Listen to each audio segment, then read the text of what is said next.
Thank you for joining the U.S. Army Corps of Engineers Northwestern Division for today's Missouri River Monthly Update. This call is provided as a courtesy to congressional representatives, tribal, state, and local government officials, including levee sponsors, emergency managers, and the media. I'm Eileen Williamson, and I will be your moderator. This call is recorded and placed on the Defense Video and Imagery Distribution Service for reuse at www.dvidshub.net/unit/USACE-NWD. Your participation acknowledges your consent to be recorded. All lines have been placed on mute. To unmute your line and ask a question, press *6 and use the unmute function on your computer screen. If the force mute function does not work, please use your phone's own mute function and do not place the call on hold. The question and answer session will take place at the end of the call. As a reminder, this will be the last call that takes place using the WebEx call hosting service. Our next call in June will be using Microsoft Teams, and we'll send out information on that at that time. Our agenda for today includes, from the National Weather Service, Mr. Ben Ciprell, and from the Missouri River Water Management Division, John Remus and his staff. With that, I'll hand the call over to Ben. Thank you, Eileen, and good afternoon, everyone. I want to thank the Corps again for inviting NOAA to take part in this series of calls. So if we could go to the next slide, please, which I'll get to here in a moment. I just want to touch on a few things with regards to the basin, kind of bring us up to speed where we've been at since we had our last call a couple of months ago. So with regards to snowpack, which is basically presently right now across the mountainous headwaters of the Missouri River Basin, it remains confined to the highest elevations of Colorado, Wyoming, and Montana, and is presently running near to slightly below average. With the accumulation season largely complete at this point, the basin is now transitioning into melt.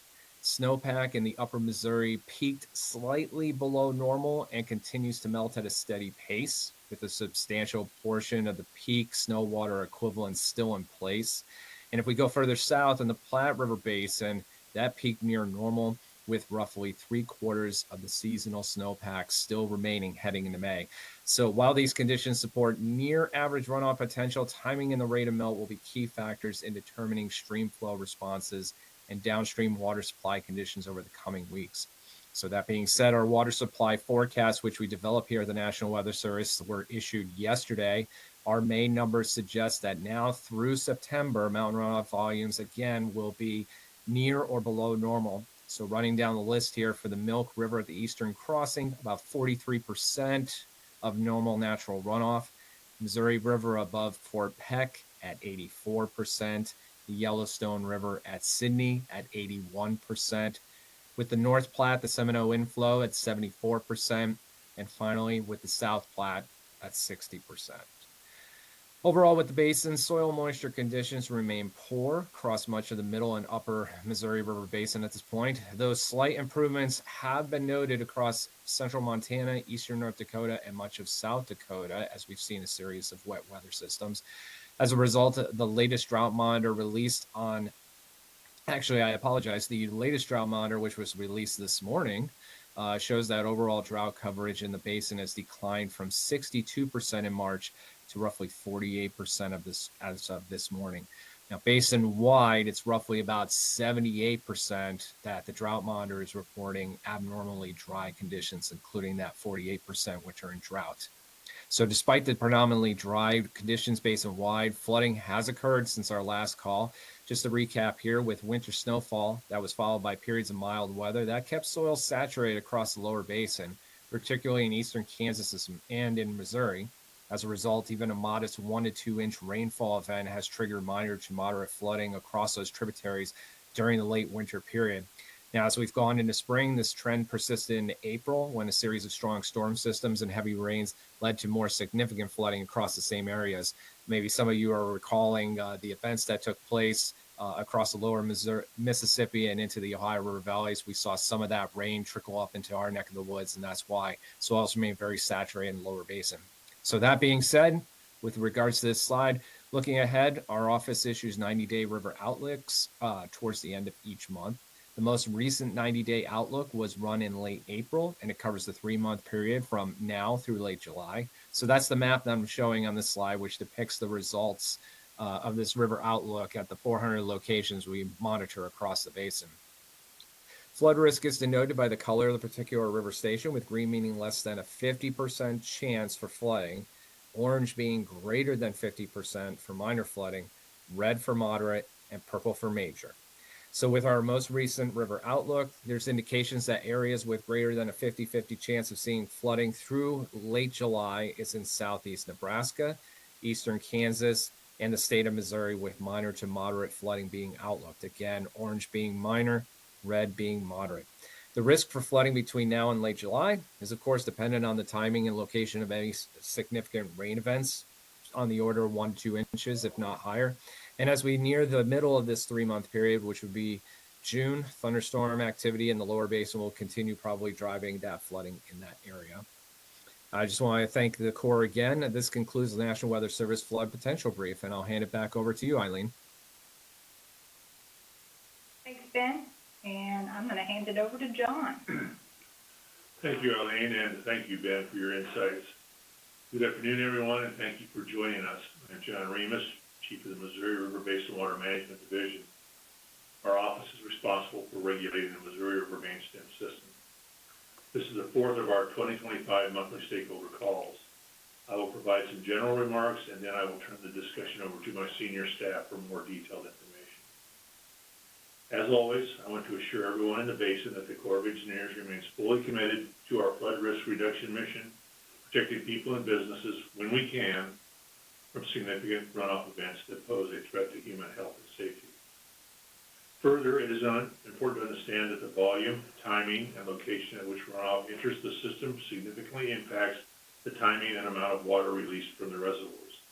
Each runoff season or flood event is unique. Care should be taken when comparing one event to another.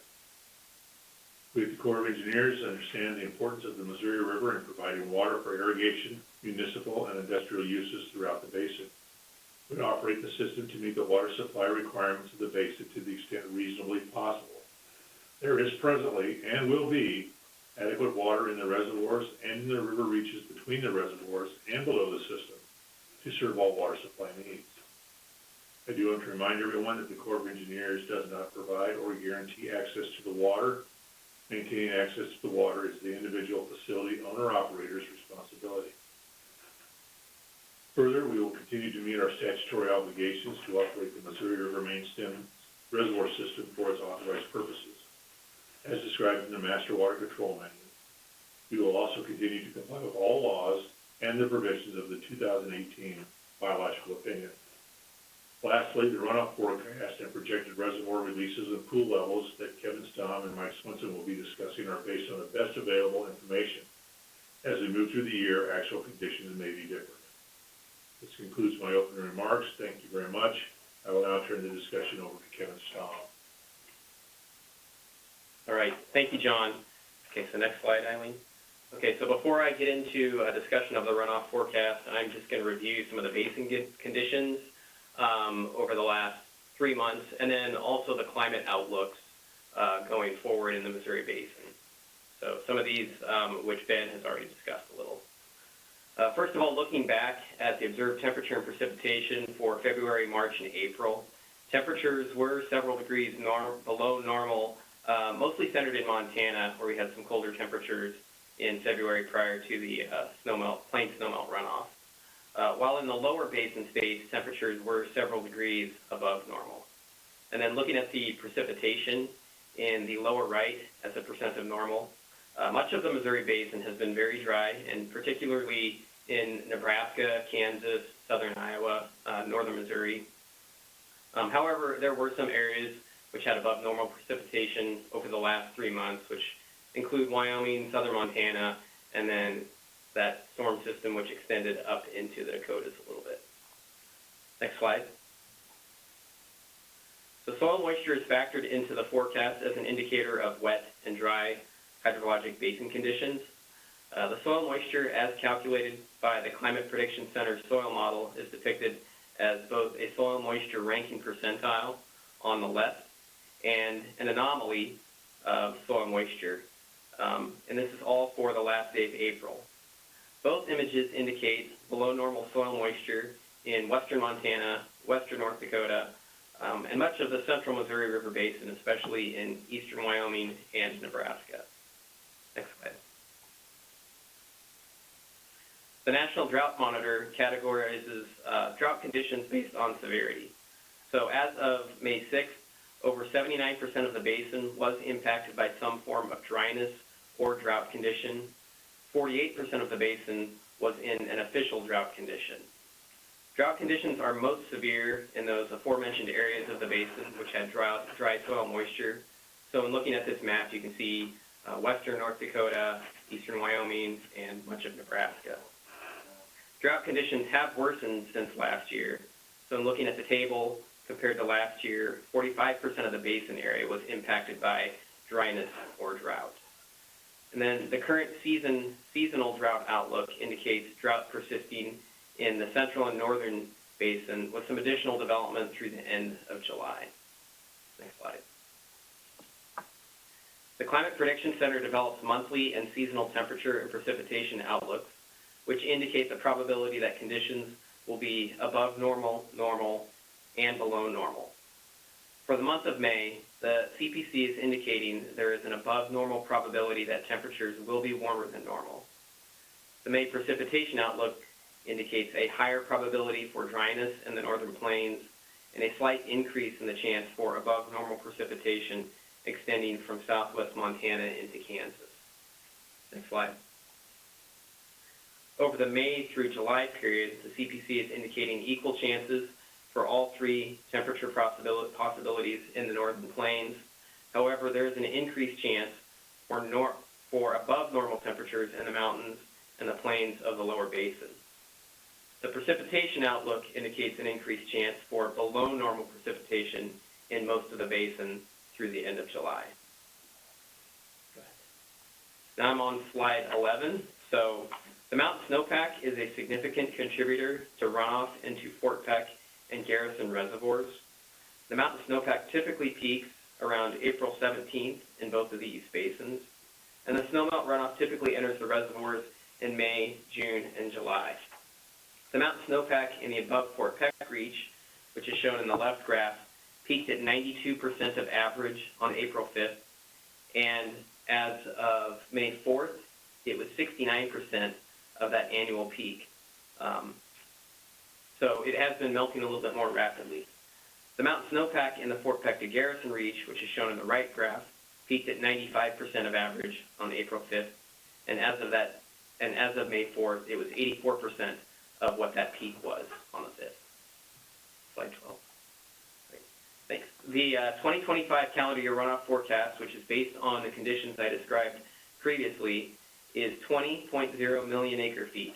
That's 78% of average, and it is highlighted in red on this graph. And this graph shows the computed or the calculated runoff for the upper Missouri River Basin since 1898.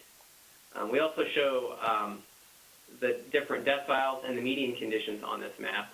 So as you can see, the 2025 forecast is fairly close to what we call a lower quartile runoff, or the lower 25% of runoff years. Next slide. So the below average runoff forecast for 2025 reflects the below average plain snowpack runoff, which occurred in March and April, the current drier than normal soil moisture conditions in the upper basin, and the below average mountain snowpack.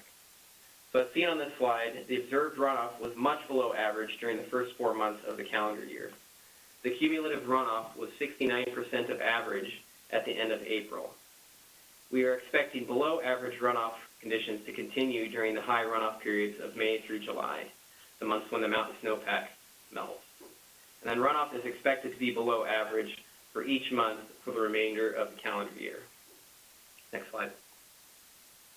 Finally, this graphic provides a status update on the Upper Missouri River Monitoring Network as more stations have been completed over the past year.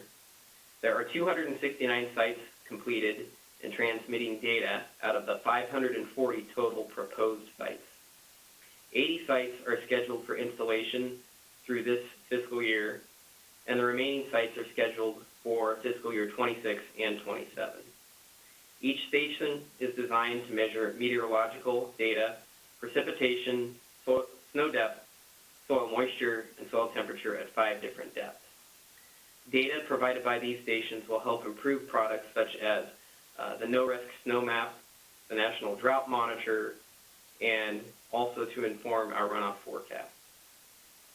So in summary, the 2025 calendar year runoff forecast is 20 million acre-feet, which is 78% of average. I can now turn the webinar over to Mike Swenson to discuss the monthly studies. Okay, thanks, Kevin. To start with, Gavin's point releases are currently at 25,500 CFS. Releases will likely remain at that rate for a few more days and then be adjusted as needed to meet the downstream targets. Turning to slide 16 here, system storage is currently at 50.4 million acre-feet, 5.7 million acre-feet below the base of the annual flood control zone. With respect to the monthly simulations or the monthly studies, the basic simulation uses the runoff forecast that Kevin just discussed. Due to the amount of variability that can occur over the next several months, we also develop an upper and lower runoff that are then used in the upper and lower basic simulations. These simulations provide a range of reservoir elevations and releases that may be expected under the different runoff scenarios. The discussion to follow will focus on the basic or most likely runoff forecast. Information on the other simulations is posted on our webpage. Moving on to slide 17 and looking at the upper 3 reservoirs, Fort Peck, Garrison, and Oahe are currently 6.4, 6.8, and 10.3 feet below the base of their respective flood control pools. As shown on the basic forecast, Fort Peck Reservoir is expected to peak under elevation 2229, which is about 1 foot higher than its current elevation. Peak releases are expected to average about 10,500 CFS this summer. Garrison Reservoir is expected to peak near elevation 1837, just slightly under the base of the flood control pool. Peak releases are expected to average about 24,000 CFS this summer. Oahe Reservoir likely peaked earlier this spring and is expected to fluctuate near its current elevation during the next 2 months. Peak releases are expected to average about 30,000 CFS this summer. Next slide. Now on slide 18 here, which details the master manual system storage checks. The service level is used to determine releases from Gavin's Point Dam to support navigation and in combination with the bank stabilization and navigation project to help provide the downstream navigation channel. Navigation service level at the start of the navigation flow support season is typically based on the March 15th system storage. We are currently providing flow support at a level 4,000 CFS below full service based on the March 15th storage check. For this level of service on the basic simulation, Gavin's Point monthly average releases range from approximately 28,000 to 30,000 CFS. Releases will depend on downstream conditions and will be reduced in response to downstream flooding. The effectiveness of the reservoir system to reduce peak stages along the lower river diminishes as you move downstream due to the travel time. The service level for the remainder of the navigation flow support season and the navigation season length are based on the July 1st system storage. Under the basic forecast, flow support for navigation would be reduced to approximately 5,000 CFS below full service after July 1. There would be a normal 8-month flow support season. Next slide. Energy generation at the main stem dams under the basic simulations is 8.6 billion kilowatt hours. The long-term average is 9.4 billion kilowatt hours. And the last slide here, which is slide 20, shows the Missouri River Basin weekly update, which is found on our website at the address shown at the top of the page. This webpage gives a general overview of the current conditions in the Missouri River Basin and is updated weekly, usually on Tuesday morning. That concludes my comments. I'll turn it back to Eileen. All right, thanks, Mike. As a reminder, our next call will be held June 5th, and again, we'll be using a different platform for hosting that call, and we will provide the instructions for using that platform with the invitation. We have 60 people on the line, and we'll move to the question and answer. To come off mute, press *6 or use the unmute function on your computer screen. We'll go in alphabetical order by state. For members of the media on the line, we do have contact information and position titles for today's speakers. Start with the state of Iowa.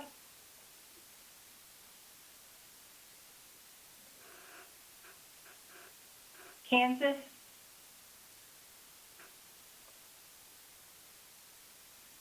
Missouri.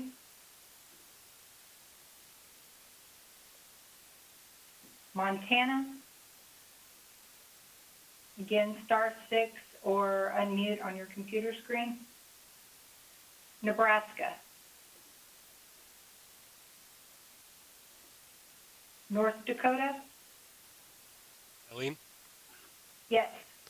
This is Clay Careful with the North Dakota Department of Water Resources, and I was looking at the 3-week forecast, and the release for Garrison is going to be around 26,000 CFS this summer, and I think that's a little higher than it has been the last couple of years. I think it's been about 22,000 in over the summer, and I'm just wondering why it's a little higher this summer. Is it to support Oahe? Thanks. Thanks, Clay. Mike? I guess, Clay, just for reference there, we did reduce the summer release on the latest monthly forecast. We had been showing 26,000, and now we're showing 24,000. So just make note of that. And in terms of it being slightly higher than the last couple summers, yeah, I mean, part of it's just the distribution of runoff. We have more runoff forecasted from the mountain snow this year than we've had the last couple years, so that's part of it. And then also, yeah, to support, Oahe's pool somewhat. Thanks, Mike. Thanks, Clay. Any other questions, state of North Dakota? South Dakota? Eileen, this is Jeff Dooley at the Yes. North Sioux City. I apologize in advance if this question has been asked and answered in previous meetings, but, we hear a lot about the federal cuts, job cuts at various agencies, and I haven't really heard anything about the National Weather Service or the Corps in particular, but I'm just curious to see if what kind of impacts any cuts have had on the Corps or on the National Weather Service in terms of being able to provide the valuable projections and things that you provide during heavy flooding times. We're going into the storm season or getting deeper into the storm season. I just kind of wanted a perspective on that if that's possible. Yeah, so I can't speak to impacts to the National Weather Service or National Oceanic Atmospheric Administration. They would have to provide information on that. As far as the Corps and our staff, we have not had any staff affected and will continue to serve the responsibilities that we have and with the staff that we have. Okay, thanks. You're welcome. Any others? State of South Dakota. Wyoming. Any others that I may have missed or that had a hard time getting to the unmute button? Back to you, John. Thank you, Eileen. As we move through the spring and into the summer, I encourage everyone to monitor our website for information on releases and pool levels. Also, please pay attention to the weather forecast and local conditions. Conditions can change and sometimes change quite rapidly. Being on or near water is inherently dangerous, so please plan accordingly and exercise safety first. With that, I will offer one last chance for questions before ending the call. Going once, going twice, 3 times. With that, thank you all, and I will end the call. Our next call will be June 5th. Thank you.